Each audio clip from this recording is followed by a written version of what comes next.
Self GSM. अभी हाल ही में जो मैंने एक पिछले वीडियो में भी बताया था कि जो बलूचिस्तान है वहाँ के लोग हैं बहुत ही रिवोल्यूशन कर रहे हैं और अपने आप को एक देश रिकॉग्नाइज़ करने की कोशिश कर रहे हैं। तो अभी हाल ही में एक मीडिया रिपोर्ट पब्लिश हुई है, उसमें उन्होंने 11 अगस्त को अपने देश को आज़ाद घोषित करने की जो पब्लिश की है, रिपोर्ट पब्लिश की है। तो मतलब एक प्रकार से हम देख पाएंगे कि जो बलूचिस्तान है वो हमेशा से ही पाकिस्तान का एक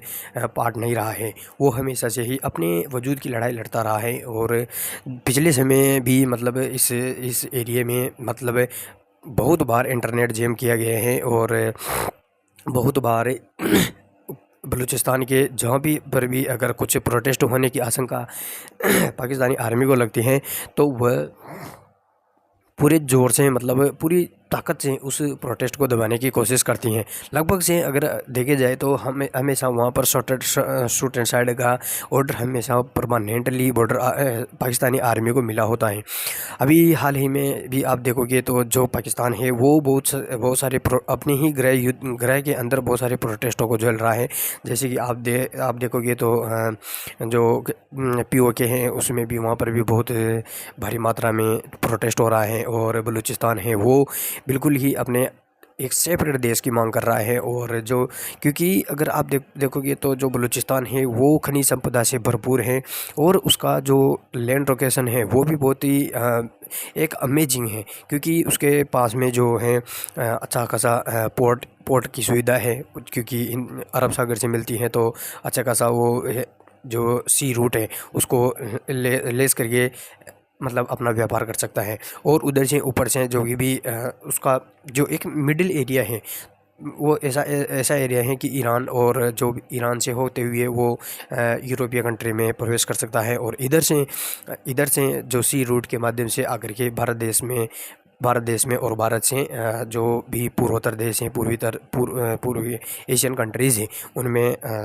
एंटर कर सकता है। तो वो एक कमाल की ज्योग्राफी के साथ अपने आप को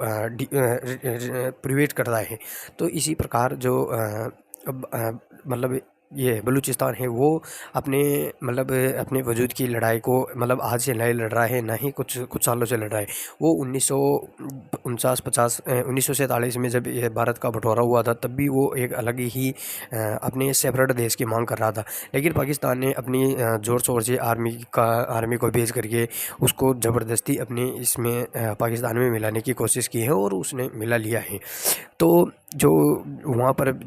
जैसे कि अभी आप देखोगे कि जैसे कि सऊदी अरेबिया है, यूएई है, तो एक अच्छे खासे रिच कंट्री हैं। तो अगर बलूचिस्तान भी अलग से एक रिकॉग्नाइज कंट्री होता तो शायद ये भी उन्हीं की तरह एक रिच कंट्री होता, क्योंकि जो पाकिस्तान है वो तो उनकी आर्मी तो उनको तो बस जो भी उनके कमांडर हैं, मेन चीफ हैं, वो तो बस अपनी मतलब सेकी बगाड़ने के लिए ही लगे रहते हैं और जो मतलब उनको इस चीज़ से कोई भी मतलब नहीं है कि ये देश आगे बढ़े या नहीं बढ़े, उससे कोई मतलब नहीं है।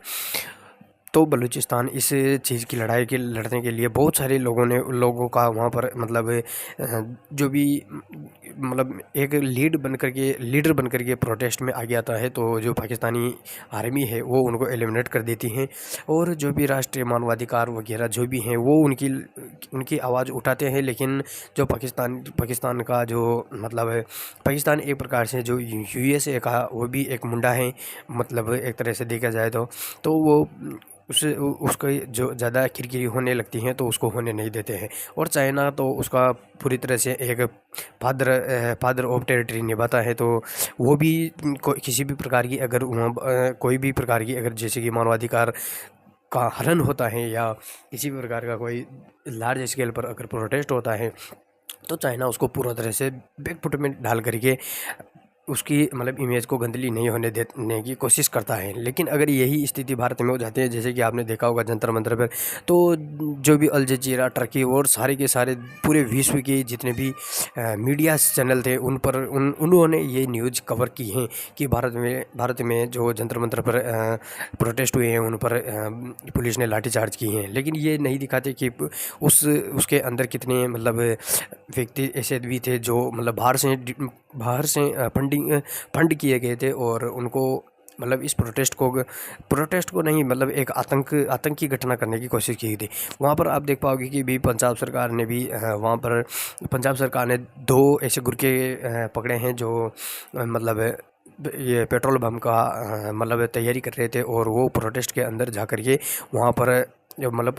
वो पुलिस वालों के ऊपर उन्होंने फिक्स एक टारगेट किया था कि जो भी वर्दी वाला है उसके ऊपर ही टारगेट करना है, ऐसा उनको बताया गया था। तो वो पंजाब से ट्रेन में बैठ करके